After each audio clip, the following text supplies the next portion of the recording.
Assalamualaikum warahmatullahi wabarakatuh. Bismillahirrahmanirrahim. Alhamdulillahi rabbil alamin. Wassalatu wassalamu ala rasulillah wa ala alihi wa ashabihi ajma'in. Alhamdulillah, muslimin dan muslimat, mudah-mudahan dirahmati Allah. Kita masih lagi membicarakan tentang taqwa. Kita sampai muka surat 244.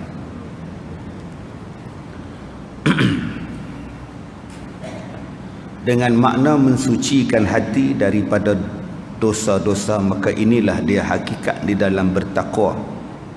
Dan bukanlah hakikat takwa itu seperti makna yang pertama dan yang kedua dahulu. Dalilnya, tidakkah pernah anda melihat Al-Quran bahawa Allah Ta'ala berfirman, wa man yuti'illaha wa rasulah wa yakhshallah wa yattaqhi fa ulaika humul faizun. Dan sesungguhnya sesiapa yang taat kepada Allah dan Rasulnya dan takut kepada Allah dan mensucikan hati daripada dosa dan daripada mensyirikkan terhadap Allah, maka mereka itulah orang-orang yang berjaya. Surah An-Nur ayat 52. Baik, kita masih lagi membicarakan tentang takwa, dan sekarang kita lihat makna takwa yang ketiga, iaitu membersihkan hati daripada dosa-dosa. Berdasarkan kepada firman Allah dalam surah An-Nur, wa may yuti'illah, dan sesiapa yang taat kepada Allah, wa rasulah, dan taat kepada Rasul, wa yakhshallah, dan takut kepada Allah, wa yattaqhi, dan dia pula mensucikan hatinya daripada dosa, fa ulaika humul faizun, maka mereka itu adalah orang yang berjaya. Baik, kita selalu duk sebut takwa ni takut kepada Allah, takwa ni ialah taat kepada Allah, tapi kita jarang sebut takwa ni ialah membersihkan hati, menyucikan hati daripada dosa-dosa.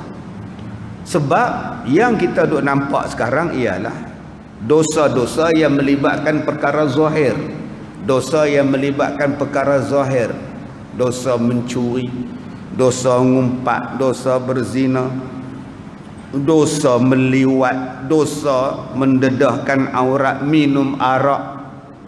Tapi kita jarang bercakap tentang dosa yang melibatkan hati, dosa dalaman yang kita sebut sebagai ujub. Duk perasan diri itu bagus, ataupun bila buat maksiat rasa tak salah, rasa tak ada apa, tinggalkan sembahyang tu rasa tak ada apa. Ini namanya dosa hati.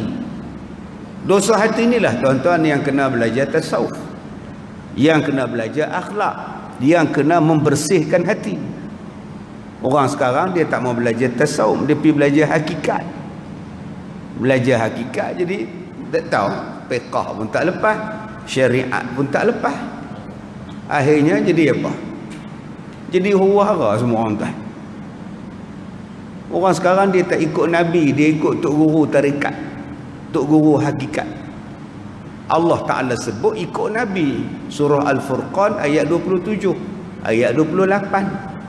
Di antara sebab manusia dimasukkan ke dalam neraka sebab tidak mengambil jalan Nabi. Ya laitani ittakhaztu ma'ar rasuli sabila, kata Allah.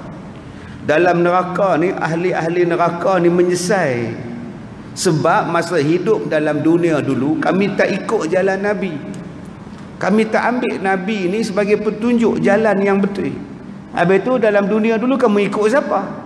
Kami ikut orang lain lebih daripada kami ikut Nabi SAW. Allah sebut benda di dalam Quran surah Al-Furqan. Bila tanya dekat dia, kenapa tak sembahyang? Tok guru saya cakap, kalau tak khusyuk tak payah sembahyang. Sagi fawailul lil musallin, binasalah kalau sembahyang tak khusyuk, kata dia. Jadi tok guru saya tak sembahyang, maka saya pun tak sembahyang lah. Tapi Nabi sembahyang. Yalah, Nabi makam lain, kita makam lain. Sudah. Dia lupa kepada Al-Quran surah Al-Muddathir ayat 42, 43, 44, 45, 46. Allah Ta'ala tanya, ma salakakum fi saqar, apa sebab kamu ni masuk neraka saqar? Tuan-tuan duk tengok tepi jalan tu, kereta terbakar, 4-5 hari tak ambil lagi, kereta terbakar, api dah tak ada, tapi rangka tu ada lagi, rangka dia, bangkai kereta tu ada lagi. Rumah terbakar, padam dah api, tapi kayu yang duduk tu ada lagi. Mayat terbakar, ada lagi rentung-rentung, tapi boleh ambil lagi mayat dia. Tetapi kalau dibakar di dalam neraka, tidak ada bekas. Api neraka sakar tu, kalau dia membakar, tak ada baki, tak ada sisa, ganap, habis terus. Punya panahnya neraka sakar. Ahli-ahli syurga bertanya kepada ahli neraka sakar, ma salakakum fi sakar, apa sebab engkau masuk neraka sakar? Jawab ahli-ahli neraka sakar, qalu lam nakum minal musallin, waktu kami hidup dalam dunia dulu kami tak semayang. Hari ni manusia terang-terang cakap, saya tak semayang sebab saya tak khusyuk. Nanti kalau semayang dia laknat, baik tu susah semayang. Tok guru pula rambut macam tai lembu, berjuntai-juntai rambut ni. Hari ni orang tak ikut Nabi, orang ikut jenis tu. Mai pula ustaz duk mengajar pula, huwal awwalu wa akhiru, dialah yang awal, dialah yang akhir. Itu bukan Allah, dia kata tu kita. Allah mana ada awal akhir, kata dia. Oh sudah tuan-tuan, pergi duk tafsirkan Quran ikut sedap mulut dia. Yang ni yang jadi penyakit. Orang yang paling layak untuk kita ikut dalam bab agama ni ialah Nabi Muhammad sallallahu alaihi wasallam. Dialah yang diiktiraf. Kalau kita belajar dengan satu orang yang tak mengikut jalan Rasulullah, jangan ikut dia. Kalau saya ni tak ikut jalan Nabi, tinggalkan saya. Sebab Allah sebut dalam ayat ni, wa may yuti'illah wa rasulah, dan siapa yang taat pada Allah dan Rasulnya. Kalau saya tak taat pada Rasulnya, ajaran saya bercanggah pada Rasulnya, jangan ikut saya. Ikut Nabi, ikut orang yang ikut Nabi. Dengan sebab kita salah ikutan, neraka tempat kita. Jadi tengok pada ayat takwa ni. Nombor 1 dia sebut apa? Taat pada Allah, taat pada Rasul. Nombor 2 apa dia? Wa yakhsha wa yakhshawna rabbahum wa yakhsha Allah, takutlah dia kepada Allah. Benda ini Allah Ta'ala sebut di dalam surah Ar-Ra'd ayat 19, ayat 20, ayat 21. Allah Ta'ala kata manusia ni akan selamat, manusia ni akan berjaya bila dia ni takut kepada Allah, bila dia selamat, bila dia pegang kepada Allah. Wa yakhshawna rabbahum, dia takut hanya kepada Allah. Wa yakhafuna su'al hisab, dan dia takut hari kiamat, akan buruk hisab dia di hari kiamat. Baik, kemudian maka dalam firman tersebut Allah Ta'ala menyebutkan taat dan takut. Nombor 1 yuti'illah, taat. Nombor 2 wa yakhsha, takut. Kemudian yang ketiga wa yattaq, dan hendaklah dia bertakwa. Dengan itu telah mengetahuilah bahawa hakikat takwa dalam firman Allah itu bermakna selain daripada perkara yang telah kami sebutkan. Kemudian telah berkata mereka oleh guru kami rahimahullahu ta'ala bahawa darjat manusia, darjat takwa itu terbahagi kepada 3. Pertama, takwa daripada syirik. Kedua, takwa daripada bid'ah. Dan ketiga, takwa daripada segala cabang maksiat. Jadi takut kepada Allah ni ada berapa? 3. Pertama, takut daripada melakukan syirik kepada Allah. Okey, ada setengah negara tuan-tuan tutup masjid sebab takut coronavirus. Tutup masjid 5 hari sebab takut coronavirus. Supermarket tak mau tutup pula. Supermarket tak mau tutup, kelab malam tak mau tutup. tutup 5 hari masjid. Susah siapa sembahyang. Kami nak bersihkan masjid daripada kotoran.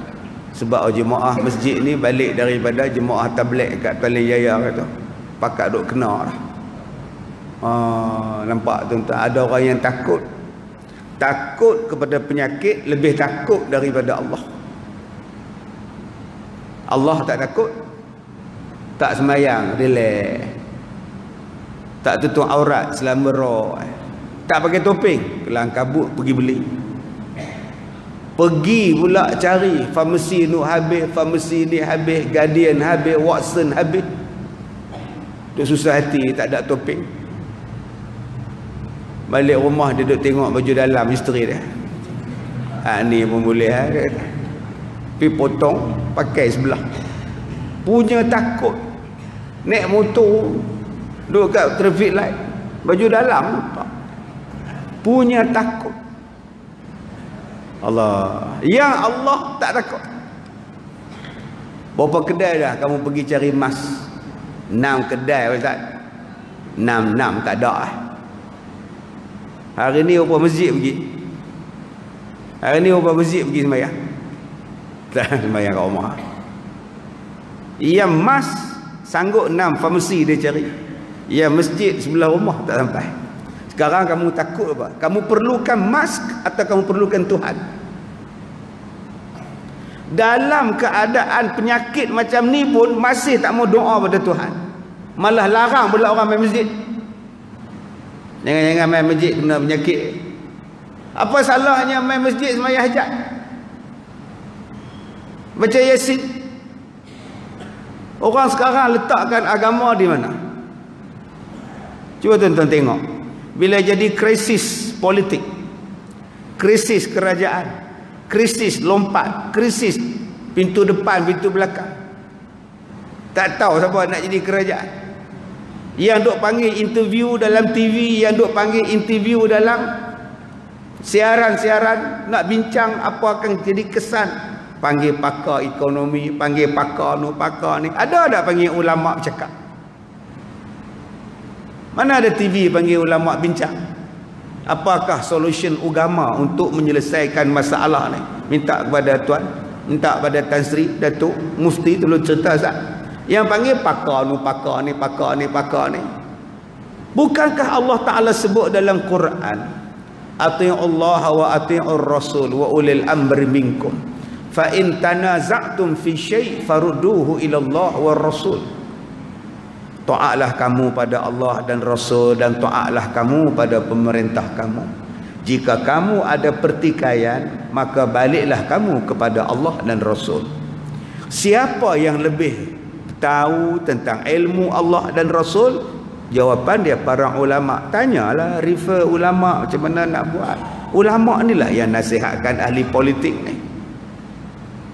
Sampai tahap penyakit macam ni pun tak ada lagi seruan. Masjid buatlah cepat semayang hajat, baca Yasin malam ni malam Jumaat, baca Yasin lah malam ni malam Jumaat. Kalau boleh mulai semua, kita minta pada Allah angkatkanlah balak corona semua ni daripada wabak kami ni ya Allah. Minta. Nombor 1, takwa daripada syirik. Nombor 2, takwa daripada bid'ah. Tak nak buat benda-benda bid'ah yang bukan-bukan, yang Nabi tak suruh buat, yang bukan-bukan, yang tak ada dalam agama, tak ada sandaran, tak ada dalil, tak ada hujah, tak ada qiyas.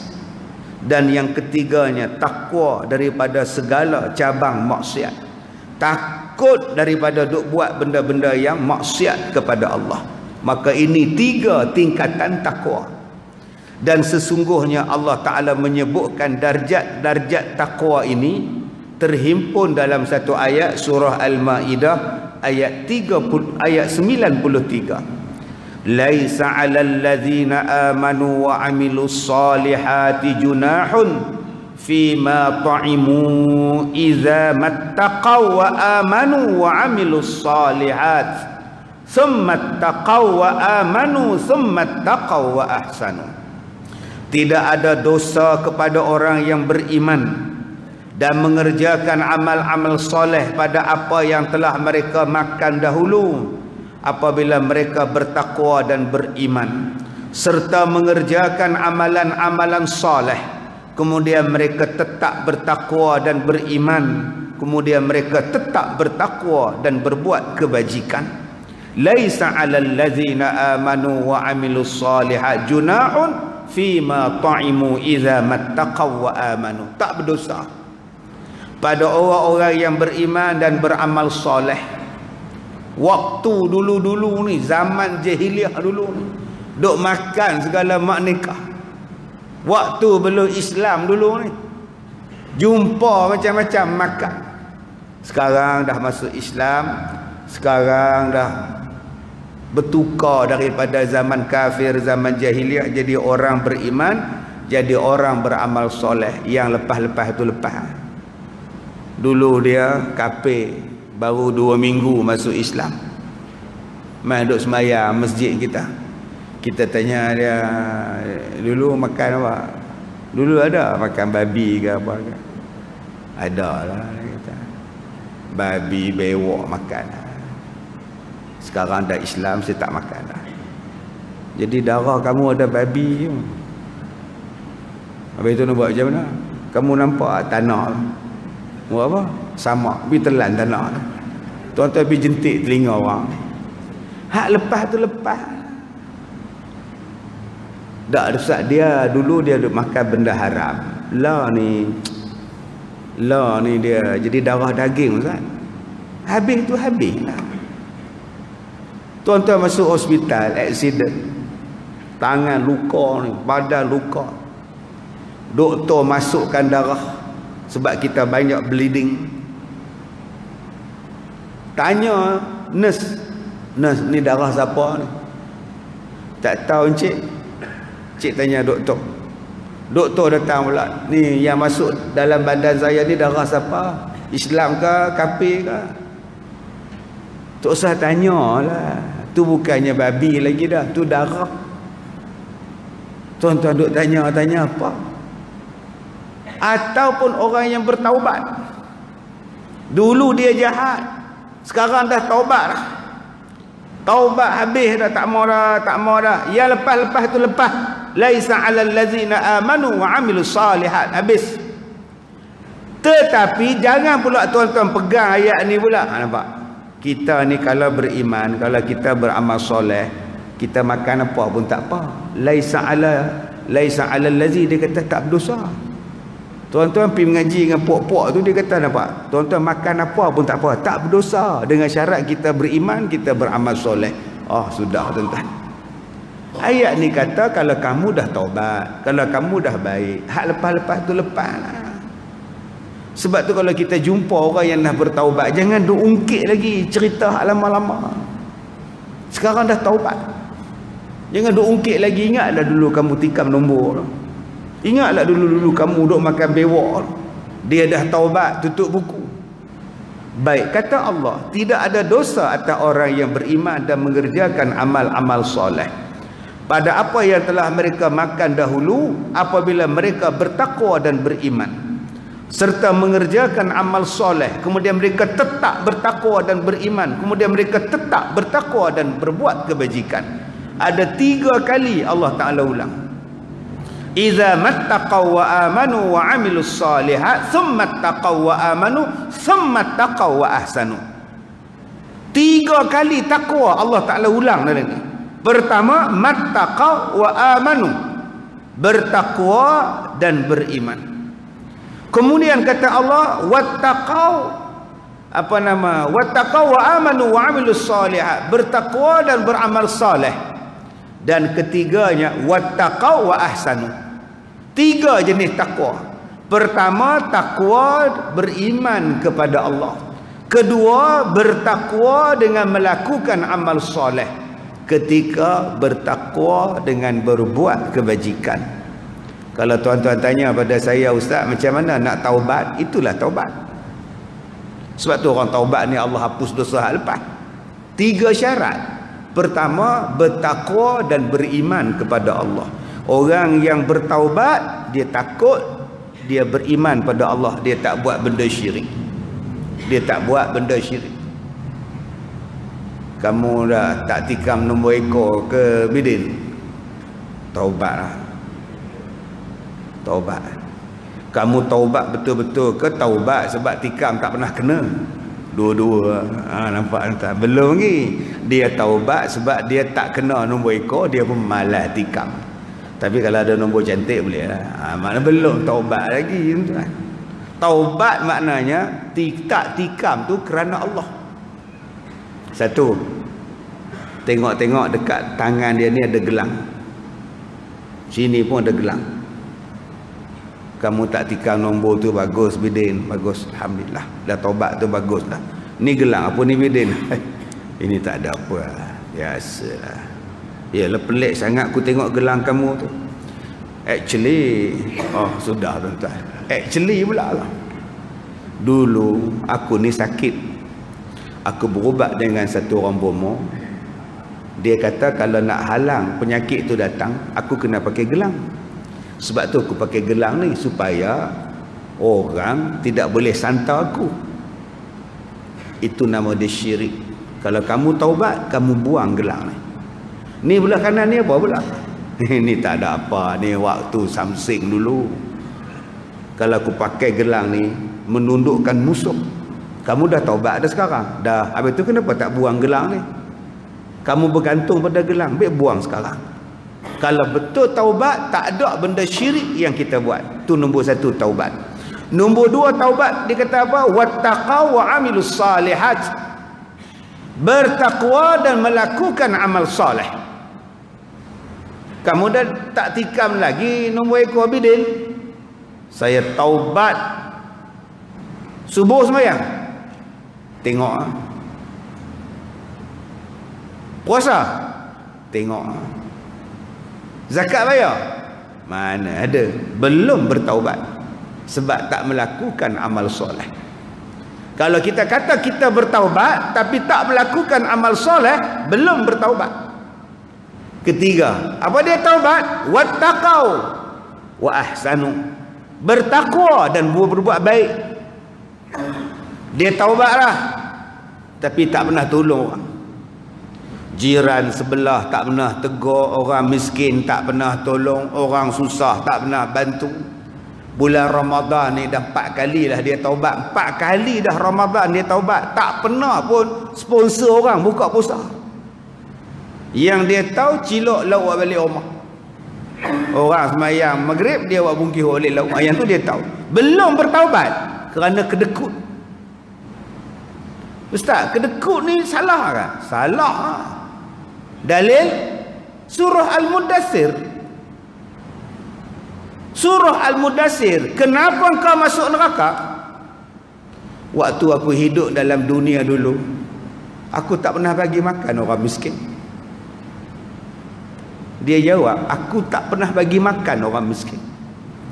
Subhanallah. Rupa-rupanya kedekut ni tuan-tuan boleh bawa masuk neraka. Masjid kita ni berapa tahun dah Haji Zul? 12 tahun. 12 kali moral. Berapa kali kita ambil satu malam? Nak ambil macam mana Ustaz? Penuh. Tiap-tiap malam penuh. Saya tak sempat ambil 10 malam terakhir buat qiyamul lail, jamu waktu sahur. Jamu waktu sahur. Sahur pun dah penuh tak boleh dah. Oi. Kalau gitu buat jamuan lepas raya. Tak makanan tu tak atas meja. Lepas maya raya siapa sempat makan? Mana sempat saya balik kampung? Banyak betul jawapan. Agak-agak alasan tu Allah boleh terima tak di hari kiamat? Cuba tanya orang, makcik, kenapa tak tutup aurat? Ustaz, Allah tengok kat hati. Allah bukan tengok kat kita punya luaran. Agak-agak jawapan tu Allah terima. Pak Mat, kenapa tak sembahyang jemaah di masjid? Saya menyampah dengan Haji Kipli tu. Agak-agak boleh terima tak jawapan tu? Kak Gaya, kenapa lawan suami? Dia pun tak sembahyang, buat apa saya taat dengan dia? Agak-agak Allah boleh terima lah jawapan tu. Mary, kenapa berzina? Sebab saya suka kat dia. Agak-agak Allah boleh terima kan? Ipin, kenapa isap dadah? Kawan ngajak. Alasan-alasan yang kita buat ni tuan-tuan, agak-agak Allah boleh terima. Subhanallah. Sebab itu Allah Ta'ala kata, kamu beriman dan bertakwa, kamu berlakukan amal soleh dan bertakwa, syarat nombor 3 mesti buat benda baik, baru taubat, bertakwa dan melakukan amal kebajikan. Sebab itu tuan-tuan, ada orang yang bertaubat, dia berkhidmat pada masjid, duk datang masjid, dia bersih tandas, bersih kapet, lap segala mimbar. Pukul 6.30 petang datang dah, hampa sejadah. Orang lain balik sekali dia lipat pula sejadah. Kipas angin ni tuan-tuan, dia cuci habis. Lepas cuci jual kat lokin. Subhanallah. Tu pencuri nama dia tuan-tuan. Kita tanya tu, apa hal dia tu? Bukan tok siap pun, pasal apa mandai-mandai buat kerja. Apa yang dia buat tu duk mok lantai ni. Dia jadi khadam di masjid. Cuba risik-risik dengan dia. Haji Kipli lantik kamu jadi siap ke? Tak. Aku banyak dosa. Aku tak tahu macam mana Allah nak hapus dosa aku. Mana tahu aku bersihkan masjid, aku bersihkan tandak masjid ni, Allah hapus dosa aku. Aku jahat. Dia cakap slow. Mungkin aku duk bersih kapet ni, Allah cuci hati aku. Subhanallah tuan-tuan. Belum bertaubat kalau kita ni tak sanggup buat benda-benda tu. Sebab kita kata kita masih hebat. Kalau kita anggap diri kita kotor, kalau kita anggap diri kita ni jahat, diri kita ni kotor, kita akan buat kerja-kerja kotor. Sebab itulah membersihkan hati kita. Orang lain dah balik rumah pukul 3 pagi datang masjid, bawa berus, bawa sabun, cuci je ban. Pukul 5 habis cuci, balik. Tok siap datang, tandas bersih. Hai, malaikat ke bersih? Saat lagi pukul 6 datang balik. Seolah-olah dia tak datang pukul 3 tadi. Pukul 6 datang balik, orang sembahyang subuh dia sembahyang, orang habis sembahyang dia balik. Siapa yang bersih? Tak tahu. Subhanallah tuan-tuan. Pasal apa yang dia sanggup buat kerja tu? Sebab aku ni kotor. Aku tak layak duduk tempat-tempat ni, aku nak bagi bersih hati aku. Jadi kalau kita ni taubat tapi duk rasa besar diri lagi, duk sombong lagi, belum taubat lagi. Sebab kita belum lagi wa ahsanu, melakukan kebaikan. Baik, maka perkataan takwa yang pertama dalam firman Allah tadi menunjukkan takwa daripada syirik. Dan perkataan iman yang setentang dengannya menunjukkan erti tauhid. Dan perkataan takwa yang kedua menunjukkan erti takwa daripada bid'ah. Dan perkataan iman yang disebut bersamanya itu menunjukkan erti pengakuan terhadap akidah ahli sunnah wal jamaah, yaitu perjalanan Nabi sallallahu alaihi wasallam dan perjalanan para sahabat radhiyallahu anhum ajma'in. Dan perkataan takwa yang ketiga pula menunjukkan erti takwa daripada segala cabang maksiat. Dan tiada pengakuan terhadap darjat yang ketiga ini yang mengharuskan perbuatan maksiat, maka Allah Ta'ala telah menyebut setentangnya dengan perkataan ihsan, yaitu berbuat taat, istiqamah dalam taat. Maka jadilah darjat ini darjat orang yang istiqamah di dalam taat. Baik, dalam kehidupan kita apa yang susah? Yang susah ialah taat. Istiqamah dalam taat itulah yang susah. Apa yang susah dalam hidup? Istiqamah dalam taat. Balik daripada haji boleh taat. Buat umrah taat gila. Mana ada orang semayang umrah, semayang di dalam bilik hotel. Pukul Zuhur pukul 12.30, Jumaat 12.30 tengah hari. Pukul 10 pergi masjid. 4-5 orang. Satu geng pergi masjid. Baca Quran sementara nak masuk Jumaat. Boleh buat? Boleh. Di Mekah. Balik. Sekali lagi asar datang balik. Maghrib datang balik. Subuh. Pukul 5 sampai. Subhanallah. Balik ke Malaysia, berapa lama tahan? Seminggu 2. Masuk minggu ketiga, abang tak sembahyang di masjid. Dia tengok TV. Dia tengok Tom Yam. Dia tengok Sup Giabok.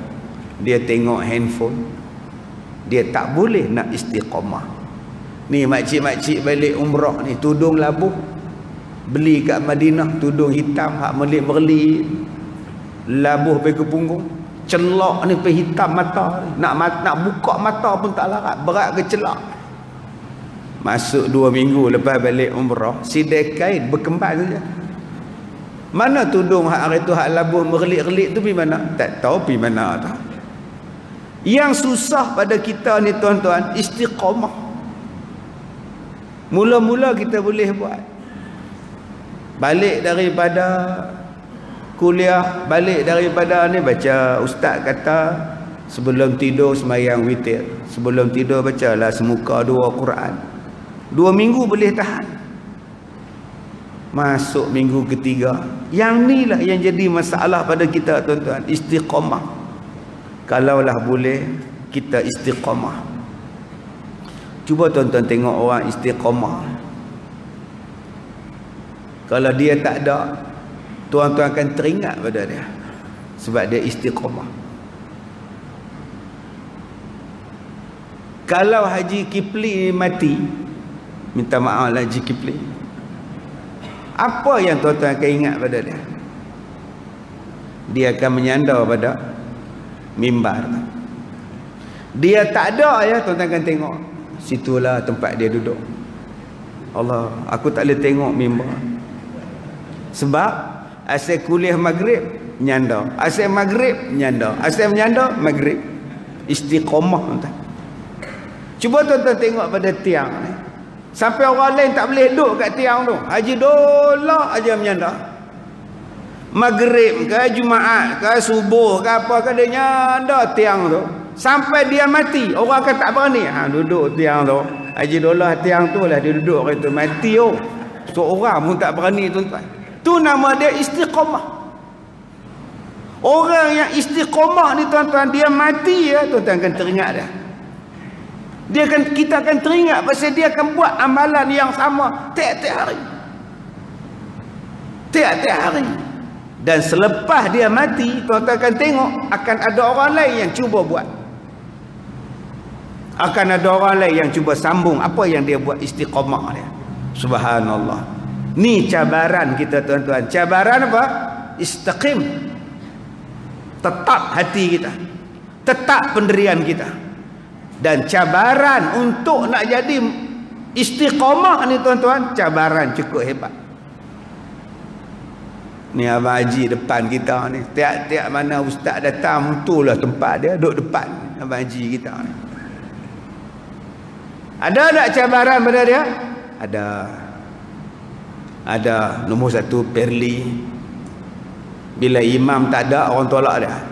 Haji, imam pak aku pula, kamu depan sekali. Asal kuliah kamu depan, ilmu sampai kamu dulu. Nampak? Tu nombor 1 Perli akan sampai pada dia. Pas dia kena tolak jadi imam, dia tak duduk depan, duduk balik tiang sekarang. Sebab takut kena tolak lagi. Istiqamah hilang. Dia mesti ada cabaran. Kadang-kadang orang tak tolak dia jadi imam. Ustaz duk tanya dia. Satu hari ustaz tanya dekat dia, Abang Haji, rukun Islam ada berapa? Rukun Islam duk garu kepala. Apa ni rukun Islam pun tak tahu, duk depan saja. Ustaz pula mulut laser pula. Tak datang dah Abang Haji tuan-tuan. Lah ni dia duk sah paling depan kedai Tom Yam. Begini tengok TV sekarang ni tuan-tuan. Tak ada siapa tanya aku selamat. Duk ni masjid ustaz tanya, duk sini tak ada siapa tanya. Habis kok dia tanya nak minum apa, nak makan apa. Istiqamah akan hilang. Sebab tu tuan-tuan, orang yang nak istiqamah ni ujian dia kuat. Ujian dia kuat. Kalau tuan-tuan boleh istiqamah, alhamdulillah, Allah tetapkan iman pada tuan-tuan. Datanglah cabaran apa pun, datanglah orang kata apa pun, aku tetap aku nak dapat. Baik, kemudian maka ayat-ayat yang tersebut tadi telah menghimpunkan sebutan ketiga-tiga jenis darjat. Darjat iman, darjat as-sunnah, dan darjat istiqamah di dalam taat. Maka inilah yang telah dikatakan oleh para ulama rahimahullahu ta'ala di dalam menerangkan makna taqwa. Jadi lepas ni tuan-tuan, kalau orang tanya kita apa dia darjat taqwa, 3. Pertama, taqwa tidak syirik kepada Allah. Kedua, taqwa supaya tidak melakukan amalan bid'ah. Nombor 3, taqwa supaya kita ni buat baik, istiqamah buat baik. Dan saya berkata, saya mendapati pengertian taqwa dengan makna menjauhi daripada berlebih-lebihan dalam perkara halal, iaitu sebagaimana yang diriwayatkan di dalam hadis yang masyhur daripada Nabi sallallahu alaihi wasallam, bahwasanya baginda bersabda, innama summiyal muttaqin litarkihim ma la ba'sa bihi hadhara amma bihi ba'sun. Hanya saja dinamakan orang yang bertakwa, yang muttaqin, kerana mereka meninggalkan perkara-perkara yang tidak ada apa-apa mudaratnya, kerana berjaga-jaga daripada perkara yang kemungkinan dengannya ada apa-apa mudarat. Baik, apa dia yang dikatakan takwa yang seterusnya?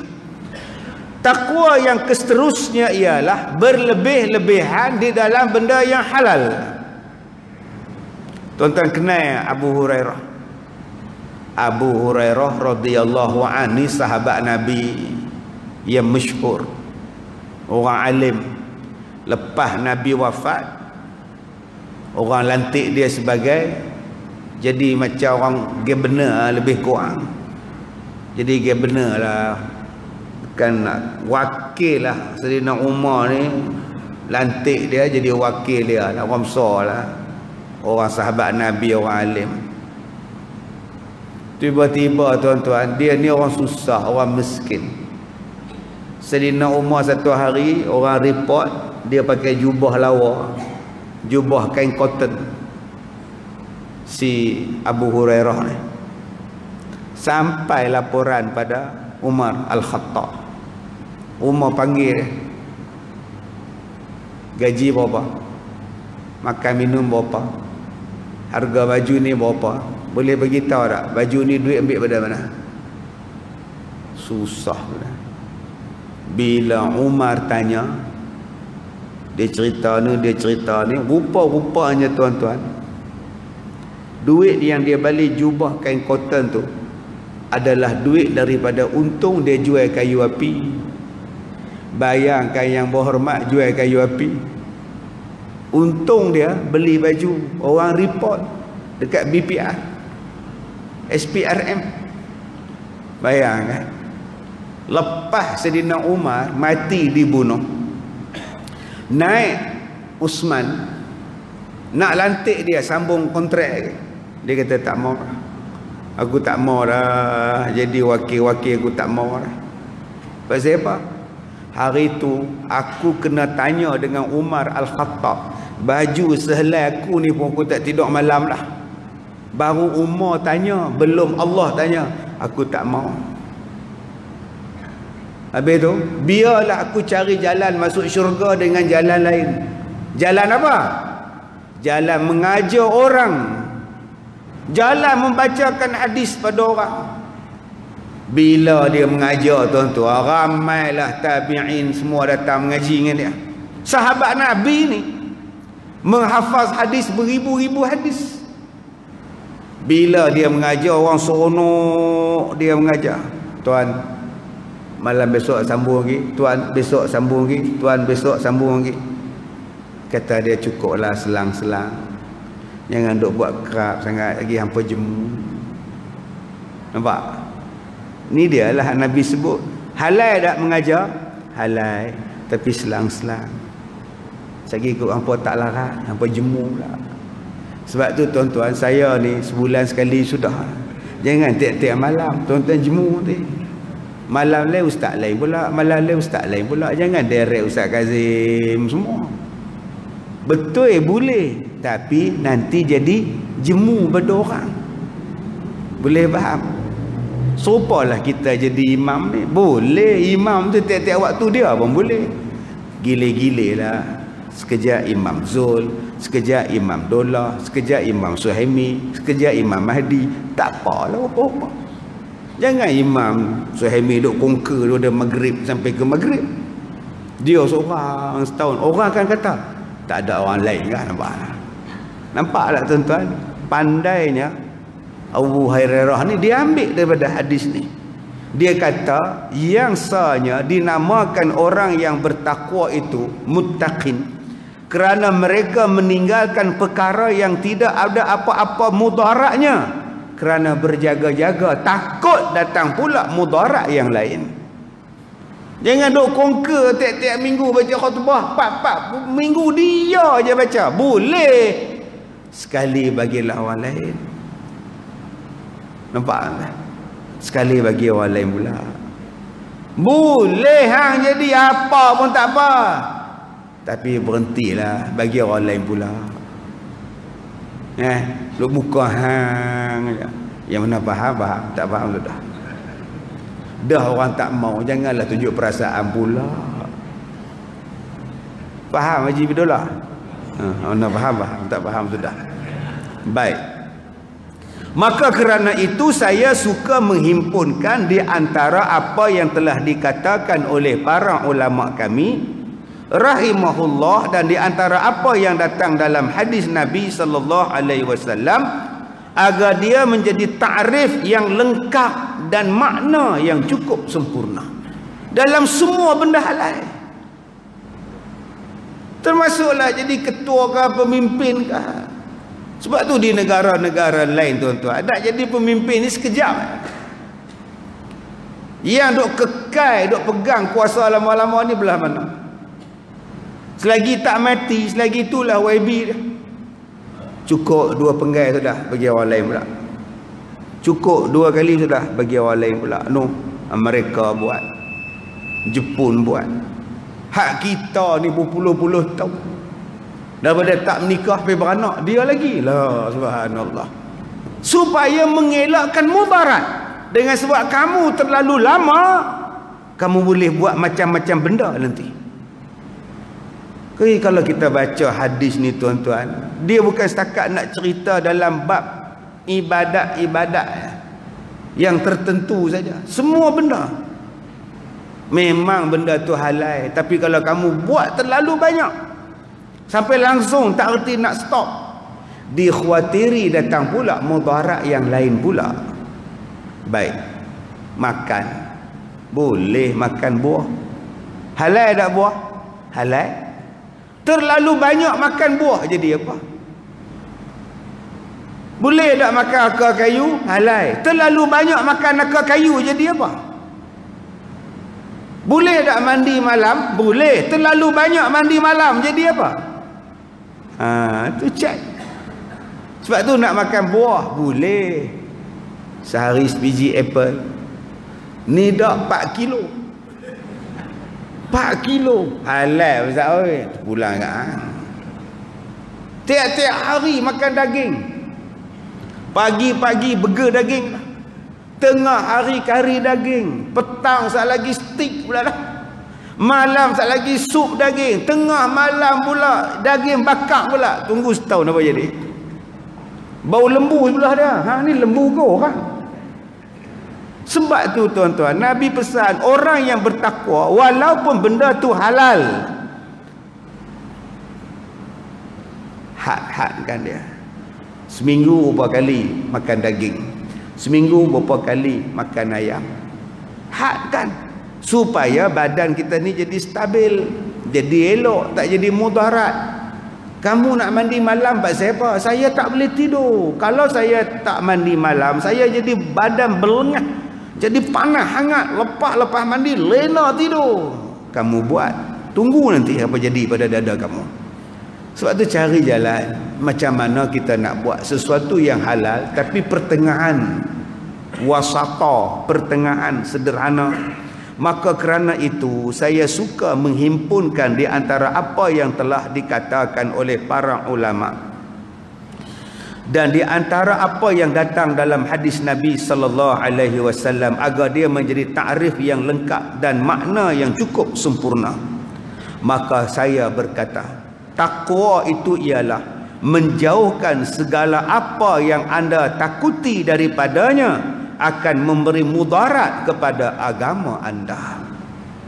Satu, kata Imam Ghazali, apa dia takwa? Takwa ialah sesuatu benda yang kamu jauhkan supaya kamu menyelamatkan agama kamu, tak merosakkan agama kamu. Berhati-hati apa yang kamu buat, jangan sampai datang mudarat kepada agama kita. Takwa nombor satu.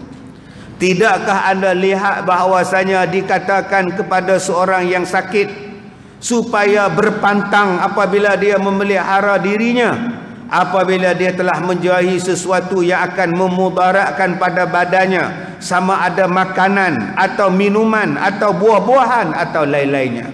Macam itulah takwa. Jaga agama kamu, jangan sampai jadi rosak agama kamu. Maka orang yang jaga tadi nama dia takwa. Macam kita menjaga badan kita bila kita sakit. Apa dia bila kita sakit? Nama dia pantang. Sakit apa makcik? Kencing manis. Pantang sebiji. Berapa banyak boleh makan buah apple? Kaji.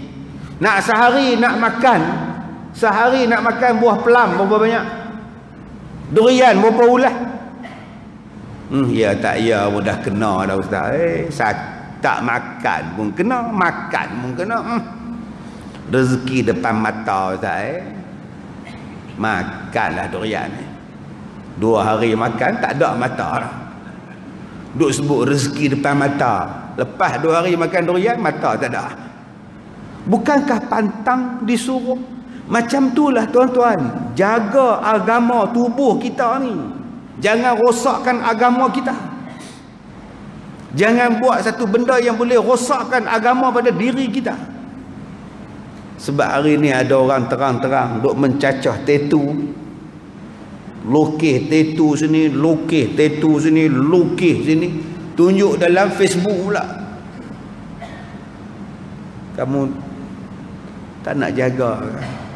Allah larang tetu-tetu ni, Allah laknat. Kamu tak mau, tak mau ikut Nabi. Itu urusan saya dengan Tuhan. Jadi ustaz tak payah nasihat saya. Oi, dah lah sombong pula. Bila kita kata tak boleh macam ni, haram. Tak, haram ke halal itu saya dengan Tuhan. Nah, jadi tolong hormati hak saya. Okey, amboi. Hak apa?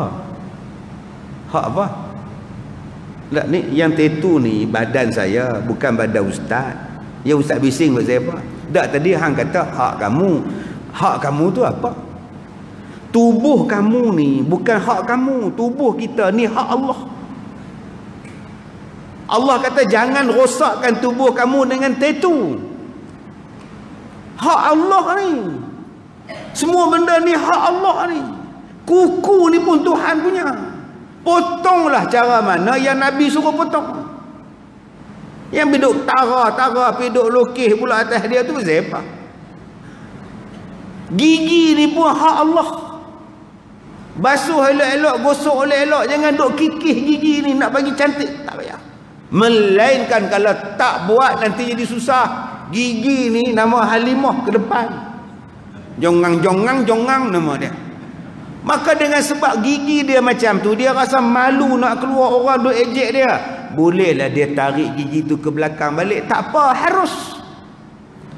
Tapi kalau gigi dah elok belakang lah, yang kata pergi ambil hammer, pergi pahat gigi siapa? Dia kata saya belajar dalam hadis. Dia kata pemuda Bani Tamim yang akan tolong Imam Mahdi tu, gigi dia jarang. Dia buat jarang gigi lah. Pasal nak jadi pemuda Bani Tamim. Merapu sungguh hari ni. yang bukan-bukanlah. Baik, kemudian perkara yang ditakuti memberi mudarat dalam urusan agama ada dua. Apa dia benda yang boleh merosakkan diri kita Ustaz? Agama kita Ustaz, apa dia? Pertama, benda yang haram dan maksiat, rosak agama.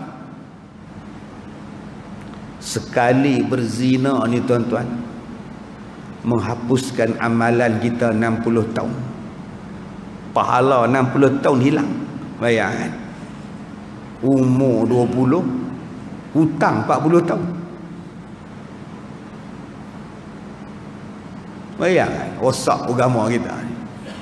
Sebab tu Nabi ditunjukkan dalam Isra' dan Mi'raj. Yang kamu buat ni, yang ni dapat. Yang kamu buat ni, yang ni dapat. Tak percaya lagi. Tak mau ikut lagi. Rosak agama kamu. Pasal kamu ngumpat. Kamu memfitnah.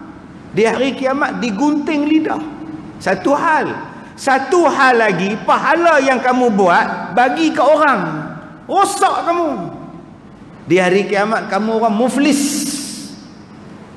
Pergi tanya kat Tuhan, saya semayang, mana pahala semayang? Tuhan, saya puasa, mana pahala puasa? Saya baca Quran, mana pahala saya baca Quran? Allahu mari, kamu mengumpat orang, kamu maki orang, kamu fitnah orang, kamu pukul orang, pahala yang kamu buat dapat kat dia orang. Maka rosaklah ibadat kita, agama kita rosak. Pasal apa? Pasal ngumpat. Lepas ni duk diam sudah. Mulut jangan buka. Buka bunyi. Diam tak bunyi. Dalam hati tak apa. Nah, dalam hati tak apa. Tengok Ustaz Kazim pakai baju bunga-bunga. Dalam hati duk cakap, mana dia jumpa baju ni? Tak apa. Hati ni dia akan cakap. Mana boleh hati diam? Jangan zahir. Tapi bila tuan-tuan zahir, dia jadi ngumpat. Kalau aku tak pakai baju macam tu, ini mak bunga, maka tuan-tuan dah ngumpat. Pahala sembahyang dapat kat saya. Sebab tu jangan cakap. Dalam hati tak apa, dimaafkan. Dimaafkan. Dia lalu depan kita, kita terkejut tengok hidung dia besar. Bapa. Macam sombong kapal. Dalam hati tak apa. Bila tuan-tuan zahirkan, tuan-tuan luahkan. Leha. Kalau orang tu minang kamu nak. Tak nak lah mak. Hidung besar mak. Tak nampak orang, nampak hidung mak, kata dia. Udah ngumpat. Hati ni tuan-tuan, dia takkan boleh diam. Cuba tuan-tuan tengok. Saya sekarang ni duk cakap. Saya seorang je bercakap. Tuan-tuan semua diam. Tapi adakah tuan-tuan diam dalam hati? Dalam hati diam ke? Dah. 100 yang datang malam ni, 100 benda. Pukul 9 ni tak habis lagi ke? Dalam hati duk cakap. Dalam hati duk cakap. Macam-macam hati duk cakap. Aku kalau 9-10 minit dia tak berhenti, aku semayang kat belakang senang. Malam ni ada nasi ke? Dia tanya tu. Tadi tapi lepas maghrib tadi dia buat tahlil lah. Ada. Ada kan tuan cik? Ada. Tuan-tuan. Hati duk cakap. Sebab tu nak datang khusyuk ni, selesaikan dulu hati. Makanan dah dihidang. Tiba-tiba suruh pergi semayang. Hati duk teringat yang tu. Makan dulu. Selesai masalah, pergi semayang. Dah hidang semua dah. Berasap tu dia air dalam balang tu. Air batu setengah balang. Meleleh-leleh, sejuk dia. Tiba-tiba jangan minum lu, semayang lu. Pakat tak khusyuk. Yang tak khusyuk imam. Takkan dia orang tak simpan kat aku. Nampak tak? Mana faham, tak faham sudah tak. Sebab tu nombor 1, maksiat dan haram itu merosakkan hati. Nombor 2, yang merosakkan hati, yang merosakkan iman kita, yang merosakkan diri kita apa? Berlebih-lebihan pada yang halal, melampaui keperluan. Dah pukul 9, 5 minit dah, jangan melampau dah. Cukuplah. Kan? Sudahlah, malam besok sambung pula. Kadang-kadang kita ni melampau. Abang tidurlah abang, dah pukul 1. Aku nak baca Quran. Yang isteri duk tunggu cukup. Abang, mainlah tidur. Aku nak baca Quran. Memang halai baca Quran. Tapi isteri tu pun halai tak? Pergi selesai dia. Kak lehau baca Yasin malam Jumaat tu halai. Dah suami panggil tidur. Dah lah lehau besok Jumaat main tidur mai. Lu kira dia aja. Nampak tu. Dah tadi lepas maghrib kamu baca surah Kahfi dah. Lepas isyak aku baca Yasin pula. Ni baca surah Al-Mulk pula. Aku nak tunggu berapa lama? Tunggulah sah. Amboi duk kira dia aja. Orang nak masuk syurga ni. Melampau dengan makcik ni. Abang baca lah sama. Jerekah. 3 rumah dengar. Bismillahirrahmanirrahim. Baca tengah marah. Tengok-tengok isteri kata, mainlah sadaqallahul azim. Tu dia tuan-tuan, dapat 2 ayat. Bismillah dengan sadaqallah. Baik, tandakan di situ. Kita sambung gitu tuan-tuan, insya-Allah. Saya minta maaf jika terkasar bahasa. Wabillahi taufiq wal hidayah. Assalamualaikum warahmatullahi wabarakatuh. Saya nak pergi ke Kuala Lumpur besok pagi rakaman untuk Al-Kazim.